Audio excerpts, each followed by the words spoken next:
Godwin John ministries வழங்கும் தினம் ஒரு சத்திய வார்த்தை.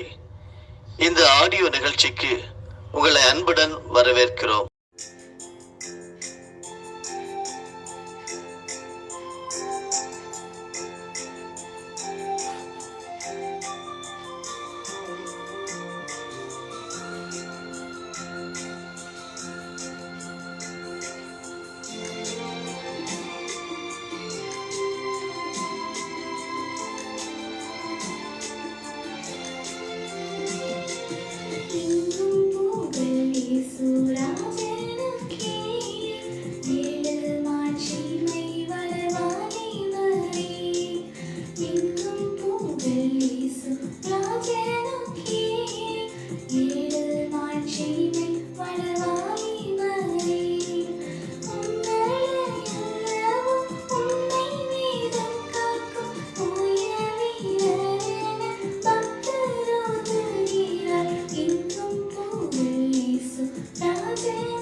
பிரியமானவர்களே, தினம் ஒரு சத்திய வார்த்தை ஆடியோ நிகழ்ச்சிக்கு இயேசு கிறிஸ்துவின் நாமத்தினாலே உங்களை வாழ்த்தி வரவேற்கிறோம்.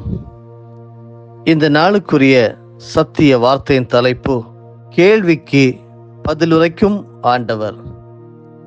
வேதாகமத்தின் ஆதார வசனம் மத்தேயு 22:17. உமக்கு எப்படி தோன்றுகிறது, அதை எங்களுக்கு சொல்லும் என்று கேட்டார்கள். இன்றைய தியான பகுதி மத்தேயு 22 வசனங்கள் 15 முதல் 40 முடிய படிக்க கேளுங்கள். அப்பொழுது பரிசேயர் போய் பேச்சிலே இயேசுவை அகப்படுத்தும்படி யோசனை பண்ணி தங்கள் சீஷரையும் ஏரோதியரையும் அவரிடத்தில் அனுப்பினார்கள். அவர்கள் வந்து, போதகரே, நீர் சத்தியம் உள்ளவர் என்றும் தேவனுடைய மார்க்கத்தை சத்தியமாய் போதிக்கிறவர் என்றும் நீர் முக தாட்சண்யம் இல்லாதவராகியால் எவனை குறித்தும் உமக்கு கவலை இல்லை என்றும் அறிந்திருக்கிறோம். ஆதலால் உமக்கு எப்படி தோன்றுகிறது, ராயனுக்கு வரி கொடுக்கிறது நியாயமோ அல்லவோ, அதை எங்களுக்கு சொல்லும் என்று கேட்டார்கள். இயேசு அவர்கள் துர்க்குணத்தை அறிந்து, மாயக்காரரே, நீங்கள் என்னை ஏன் சோதிக்கிறீர்கள்? வரிக்காசை எனக்கு காண்பியுங்கள் என்றார். அவர்கள் ஒரு பணத்தை அவரிடத்தில் கொண்டு வந்தார்கள். அப்பொழுது அவர், இந்த சுரூபமும் மேலெழுத்தும் யாருடையது என்று கேட்டார். ராயனுடையது என்றார்கள். அதற்கு அவர், அப்படியானால் ராயனுடையதை ராயனுக்கும் தேவனுடையதை தேவனுக்கும் செலுத்துங்கள் என்றார். அவர்கள் அதை கேட்டு ஆச்சரியப்பட்டு அவரை விட்டு போய்விட்டார்கள். உயிர்த்தெழுதல் இல்லை என்று சாதிக்கிற சதுசேயர் அன்றைய தினம் அவரிடத்தில் வந்து, போதகரே, ஒருவன் சந்தானம் இல்லாமல் இறந்து போனால் அவனுடைய சகோதரன் அவன் மனைவியை விவாகம் பண்ணி தன் சகோதரனுக்கு சந்தானம் உண்டாக்க வேண்டும் என்று மோசே சொன்னாரே. எங்களுக்குள்ளே சகோதரர் 7 பேர் இருந்தார்கள். மூத்தவன் விவாகம் பண்ணி மரித்து சந்தானம் இல்லாததினால் தன் மனைவியை தன் சகோதரனுக்கு விட்டுவிட்டு போனான். அப்படியே 2ஆம் 3ஆம் சகோதரன் முதல் 7ஆம் சகோதரன் வரைக்கும் செய்தார்கள். எல்லாருக்கும் பின்பு அந்த ஸ்திரீயும் இறந்து போனாள். ஆகையால் உயிர்த்தெழுதலில் அவ்வேழு பேரில் எவனுக்கு அவள் மனைவியா இருப்பாள்? அவர்கள் எல்லாரும் அவளை விவாகம் பண்ணியிருந்தார்களே என்று கேட்டார்கள். இயேசு அவர்களுக்கு பிரதியுத்தரமாக, நீங்கள் வேத வாக்கியங்களையும் தேவனுடைய வல்லமையையும் அறியாமல் தப்பான எண்ணம் கொள்ளுகிறீர்கள். உயிர்த்தெழுதலில் கொள்வனையும் கொடுப்பனையும் இல்லை. அவர்கள் பரலோகத்திலே தேவதூதரை போல் இருப்பார்கள். மேலும் மரித்தோர் உயிர்த்தெழுதலை பற்றி, நான் ஆபிரகாமின் தேவனும் ஈசாக்கின் தேவனும் யாக்கோபின் தேவனுமாய் இருக்கிறேன் என்று தேவனால் உங்களுக்கு உரைக்கப்பட்டிருக்கிறதை நீங்கள் வாசிக்கவில்லையா? தேவன் மரித்தோருக்கு தேவனாயிராமல் ஜீவனுள்ளோருக்கு தேவனாய் இருக்கிறார் என்றார். ஜனங்கள் இதை கேட்டு அவருடைய போதகத்தை குறித்து ஆச்சரியப்பட்டார்கள். அவர் சதுசேயரை வாயடைத்தார் என்று பரிசேயர் கேள்விப்பட்டு அவரிடத்தில் கூடி வந்தார்கள். அவர்களில் நியாய சாஸ்திரி ஒருவன் அவரை சோதிக்கும்படி, போதகரே, நியாயப்பிரமாணத்திலே எந்த கற்பனை பிரதானமானது என்று கேட்டான். இயேசு அவனை நோக்கி, உன் தேவனாகிய கர்த்தரிடத்தில் உன் முழு இருதயத்தோடும் உன் முழு ஆத்மாவோடும் உன் முழு மனதோடும் அன்பு கூறுவாயாக. இது முதலாம் பிரதான கற்பனை. இதற்கு ஒப்பாயிருக்கிற இரண்டாம் கற்பனை என்னவென்றால், உன்னிடத்தில் நீ அன்பு கூறுவது போல பிறனிடத்திலும் அன்பு கூறுவாயாக என்பதே. இவ்விரண்டு கற்பனைகளிலும் நியாயப்பிரமாணம் முழுமையும் தீர்க்க தரிசனங்களும் அடங்கி இருக்கிறது என்றார். கேள்விக்கு பதிலுரைக்கும் ஆண்டவர். இயேசுவின் ஊழியம் எளிமையாகவும் ஆடம்பரம் இல்லாமலும் நடைபெற்றது. அவரால் கவரப்பட்ட மக்கள் ஏராளம். அதை எருசலேமில் நடந்த பவனியிலும் தொடர்ந்து அவர் செல்லும் இடங்களிலும் கூடும் மக்களை பார்க்கும்போது நமக்கு நன்றாக புரிகிறது. இந்த மக்கள் கூட்டத்தை மையப்படுத்தியே இயேசுவுக்கு எதிர்ப்புகள் வந்தன. அன்றைய சமய தலைவர்கள் வழியாக அவரை அதிகார மையத்திற்குள் கொண்டு வந்து குற்றவாளியாக மாற்ற விளைந்தனர். இதற்கு நீர் என்ன நினைக்கிறீர் என எங்களுக்கு சொல்லும் என்று கேட்டு அவரது பதிலை வைத்து அவரை அகப்படுத்த முயன்றனர். ஆனால் ஆண்டவரோ அவர்களது போலித்தனத்தை அவர்களுக்கு உணர்த்தினார். ஆண்டவரின் பதில் எவ்வாறு அமைந்திருந்தது என்பது குறித்து சற்று தியானிப்போம். முதலாவதாக சமூக நீதியை கடைபிடிக்க பதிலுரைக்கும் ஆண்டவர். மத்திய 22:21 சொல்லப்பட்டிருக்கிறது, ராயனுடையதை ராயனுக்கும் தேவனுடையதை தேவனுக்கும் செலுத்துங்கள் என்றார் இயேசு. சமூகத்தில் வாழும்போது சமூக நீதி கடமைகளை ஒவ்வொரு குடிமகனும் நிறைவேற்றுவது அன்றும் இன்றும் காணப்படும் சட்டமாகும். இயேசுவை குற்றவாளியாக மாற்ற, சமூக கடமையை மீறியவராக காட்ட நயமாக இயேசுவிடம் ஏரோதியர் என்ற பிரிவினர் கேட்ட கேள்வி, சீசருக்கு வரி செலுத்துவது முறையா இல்லையா? ஏனென்றால் வரிகள் மக்களுக்கு சுமையாக தெரிந்த சூழலில் வரி கொடுக்க வேண்டும் என இயேசு கூறினால் மக்களை இயேசுவிடமிருந்து பிரித்து இயேசுவை தனிமைப்படுத்தலாம். மாறாக சீசருக்கு வரி கொடுக்க கூடாது என்றால் அரசுக்கு எதிராக கலகம் செய்கிறவர் என குற்றம் சாட்டி தண்டிக்கலாம். ஆகவே இதுதான் அவருடைய விருப்பமாக இருந்தது. நிறைவேறும் என எண்ணி கேள்வி கேட்கிறார்கள். இயேசுவோ மிகுந்த கவனமாகவும் ஞானமாகவும் பதிலுரைக்கிறார். இறை ஆட்சியை மக்களிடையே நிறுவ வந்த இயேசு அதற்கு இசைய பதிலளிக்க முற்படுகிறார். வசனங்கள் 19-20 வரி கொடுக்கும் நாணயத்தை கொண்டு வந்து காண்பிக்க கூறி, இதில் பொறிக்கப்பட்டுள்ள உருவமும் எழுத்தும் யாருடையவை என கேட்கிறார். அது சீசருடையவை என கூறிய போது, சீசருக்கு உரியவற்றை சீசருக்கும் ஆண்டவருக்கு உரியவற்றை ஆண்டவருக்கும் கொடுங்கள்.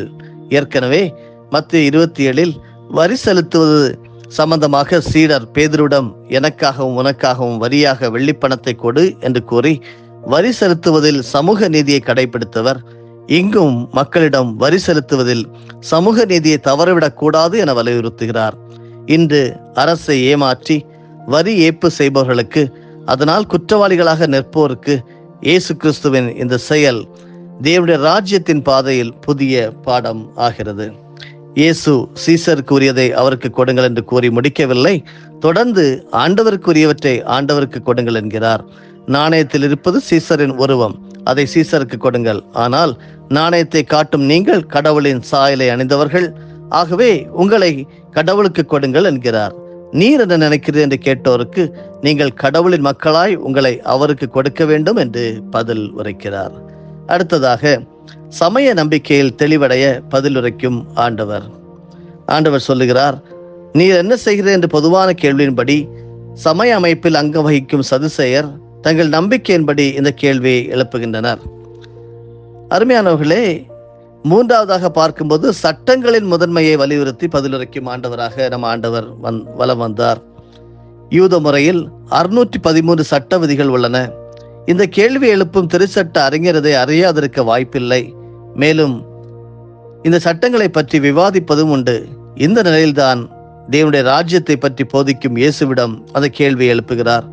எழுதப்பட்டும் விவாதிக்கப்பட்டும் வரும் 613 சட்டங்களும் அன்பு என்ற வார்த்தையில் நிறைவு பெறுகிறது. ஆகவே கடவுளிடம் அன்பு செய், சக மனிதரிடம் அன்பு செய், இதனால் அனைத்து சட்டங்களும் நிறைவேற்றப்படும் என்கிறார் இயேசு கிறிஸ்து. முற்காலங்களில் பய உணர்வினால் மனிதர் கடவுளை தேடினர்.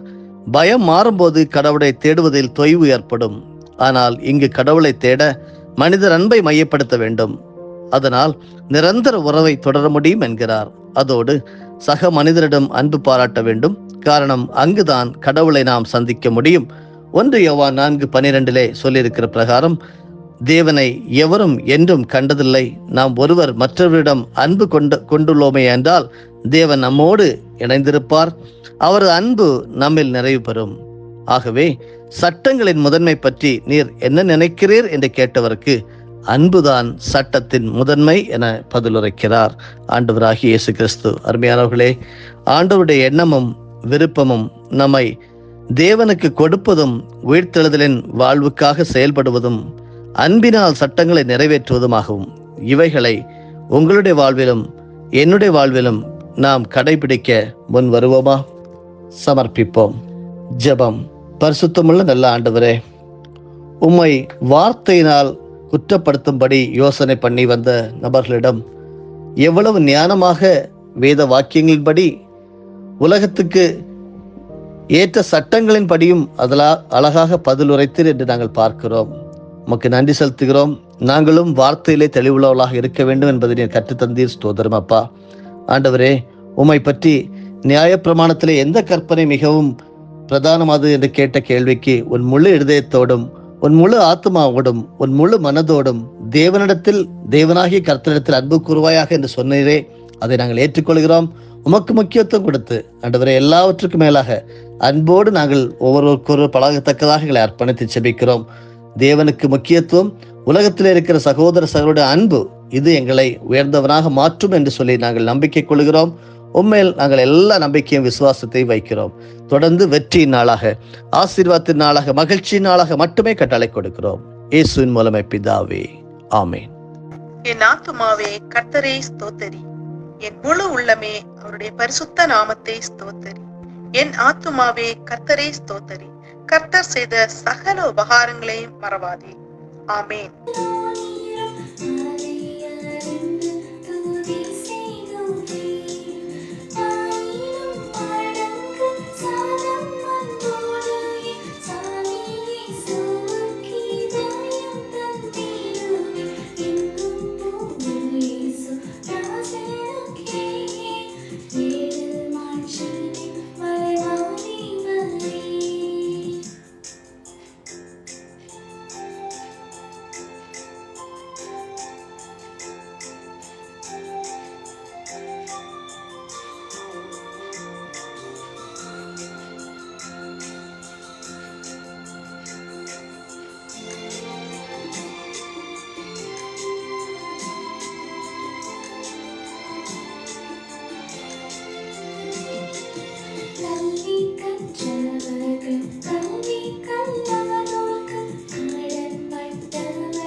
எங்களுடைய ஆண்டவராகிய இயேசு கிறிஸ்துவின் மூலமாக உங்களை நாங்கள் மனமாற ஆசீர்வதிக்கிறோம்.